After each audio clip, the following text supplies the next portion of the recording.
Freedom, funnily enough, is not the freedom for us to do what we like at the expense of other people. It's the freedom of everyone to have the same rights as us. Freedom is not freedom for us to take the freedom to impose on others. It's accepting the freedom of others the same as we expect the freedom for ourselves. So, when we talk about banning freedom of speech, oh no, you can't have free speech to say that. I believe in free speech, but that's going too far. No, you can't be a little bit pregnant, mate. Free speech is free speech, okay? You can't edit it, right?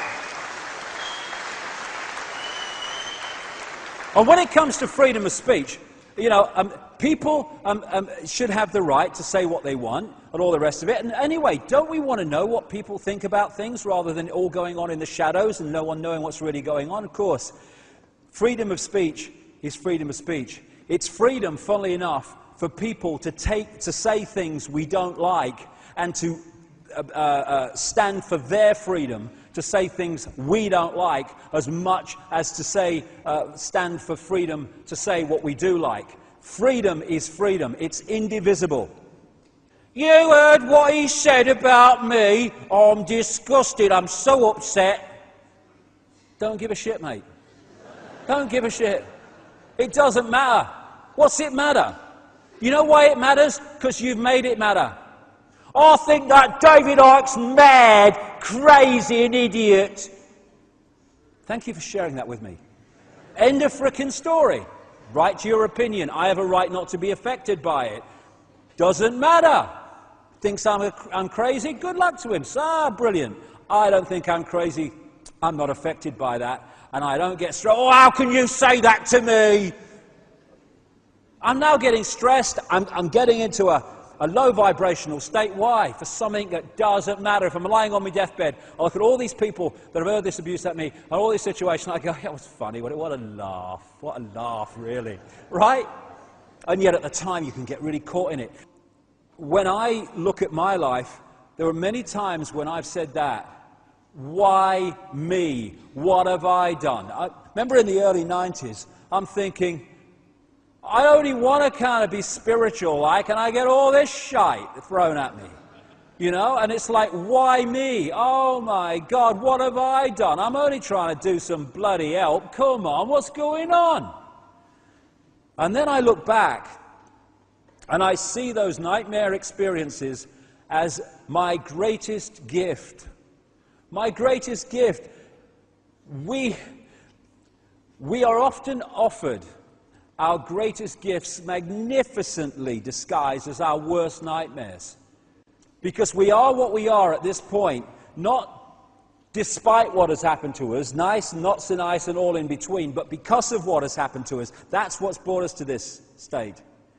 And there was a time in my life, like everyone else's life, when I was, shall we say, aware of how people saw me. You know, as you do when you're a teenager, and then you grow up, you're even older, you're always thinking, you know, how people see me, and you're on the telly, and, you know, I hope people like me, and all that stuff. And you are, in other words, you are looking for external approval, because that helps your insecurity. When I went through the extraordinary levels of ridicule that I went through in this country, in the 1990s particularly, it was a nightmare. I couldn't go down any place in Britain without being laughed at, ridiculed, all that stuff. And yet, what it did was clear me completely, or as much as I'm aware of that need for approval, of that, here we go, fear of what other people think of me. That's what it did.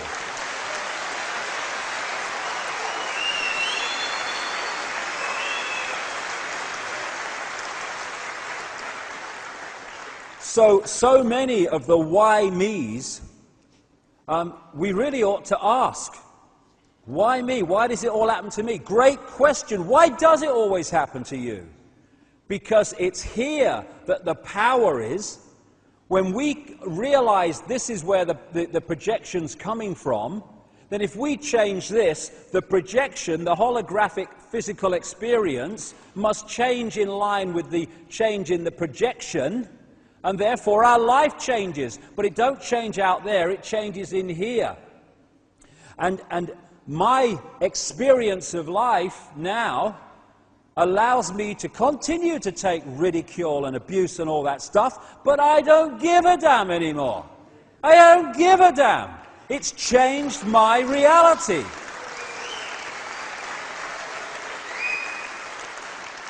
And one level is looking for someone to blame all the time when things go wrong in our lives, and I understand that. It seems like that sometimes. You're to blame, you're responsible, and what's that doing? It's saying, you have my power, you have my power, you have my power, because I haven't got control over my life, you have, because you're to blame, therefore you must have power over me. When we go, hold on a second, how have I created this situation, how can I uncreate it? Now, where's the power gone? Thank you, I'll have it back. You're not to blame, I'm not even to blame. I'm just using my knowledge now to change the reality I don't like, because I have the power, because I'm creating it. Therefore, you don't have power over my life, I have power over my life. Thank you very much. Completely different point of observation. Now I'll change my life, because you're not in control of it, I am. This is me, I am free. I am a different expression of all that is. So are you, pleased to meet you. What do we say? Who are you? Oh, I'm a coal miner. Oh, I'm a journalist.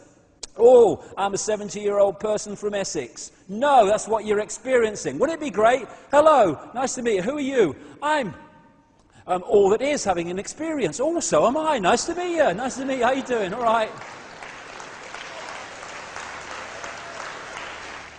So, who are we?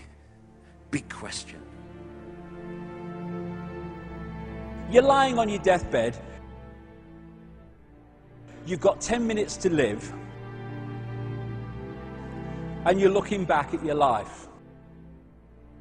How much of what wound you up, made you unhappy, made you stressed, made your life unpleasant, you got angry about, how much of it in that deathbed experience, 10 minutes to go, actually matters? Sodding next to nothing. If that. Nothing!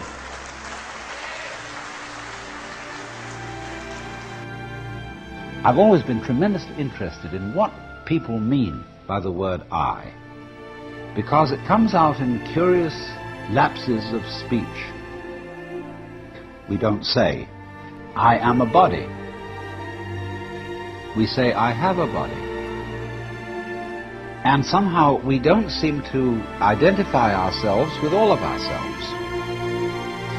We say sort of my feet, my hands, my teeth, as if they were something somehow outside me.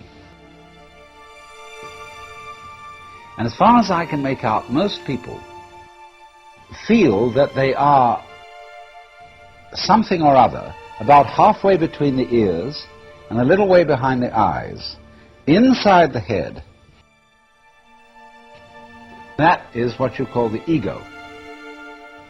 That's not what you are at all, because it gives you the idea that you're a chauffeur inside your own body, as if your body were an automobile, and you are the chauffeur principle inside it. But you feel caught in a trap because your body's kind of a mess. It gets sick, tired, hurts, and eventually wears out and dies. And you feel caught in the thing because you feel different from it. And you feel the world outside your body is an awful trap. It's full of stupid people who are sometimes nice to you but mostly aren't, because they're all out for themselves like you are. And the rest of it, aside from people, is absolutely dumb. And so we have come to feel ourselves as confronted with a world that doesn't give a damn about us. Einstein said, this delusion is a kind of prison for us, restricting us to our personal desires and to affection for a few persons nearest to us. Our task must be to free ourselves from the prison by widening our circle of compassion to embrace all living creatures and the whole of nature in its beauty. In other words, once we lose the idea that we are individual little me and realize we are all that is, we start to connect again with all that is, and not just with a few people around us who connect into our sense of individuality and Ethel Jones and Charlie Smith. This guy, Ramana Maharshi, was an Indian guy. I went to the place where he did this once a few months ago. And he spent most of his life just meditating. I mean, that's an option. It's not something I choose to do, but it's an option. I mean, we can do that. And what it did was help him see the difference between mind and consciousness. And he said, mind is consciousness which is put on limitations. You are originally unlimited and perfect. Later you take on limitations and become the mind. Perfect. That's what we do. And Einstein said, a human being is a part of the whole called by us universe, a part limited in time and space. He experiences himself, his thoughts and feeling as something separated from the rest, a kind of optical delusion of his consciousness.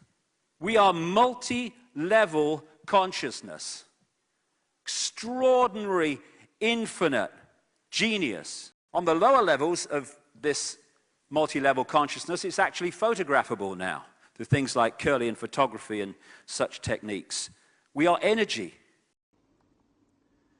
So when we look out there, and this is what we're encouraged to do, it's like looking at a movie screen because you don't like the movie, i.e. your experienced reality, and starting to shout at the computer screen or at the movie screen.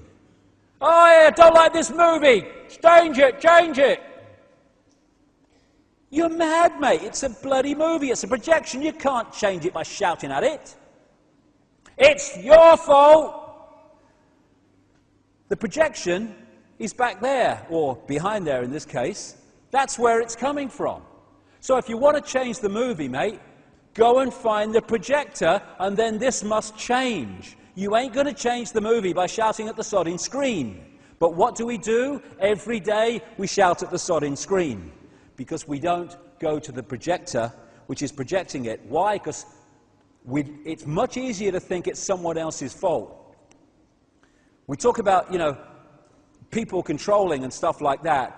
A few people can't control billions unless billions allow themselves to be controlled. Responsibility. Let's take it back here.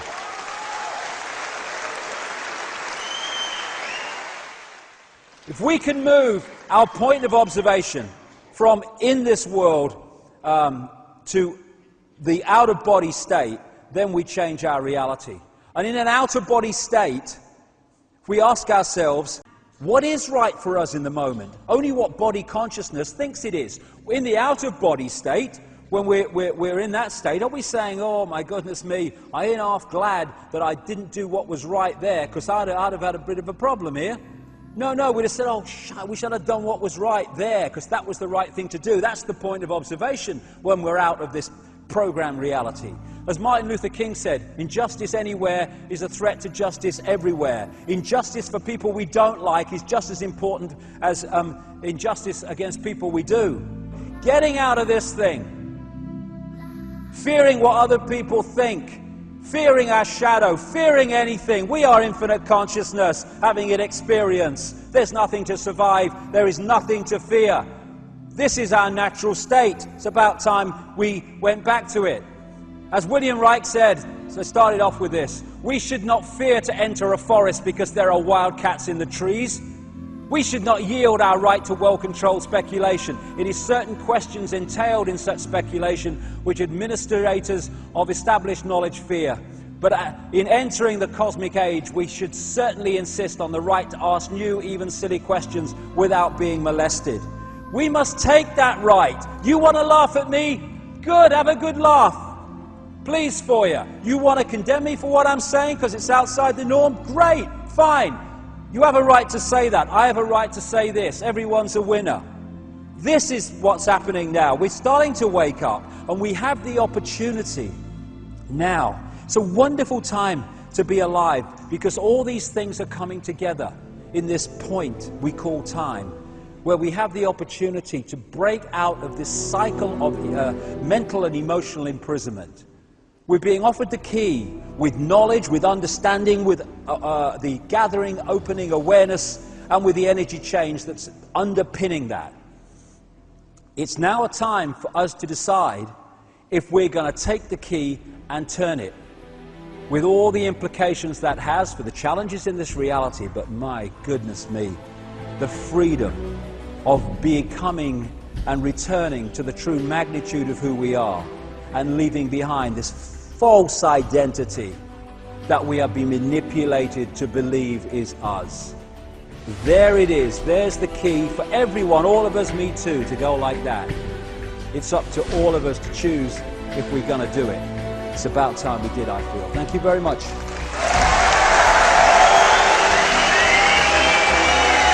Thank you. Thank you. Thank you.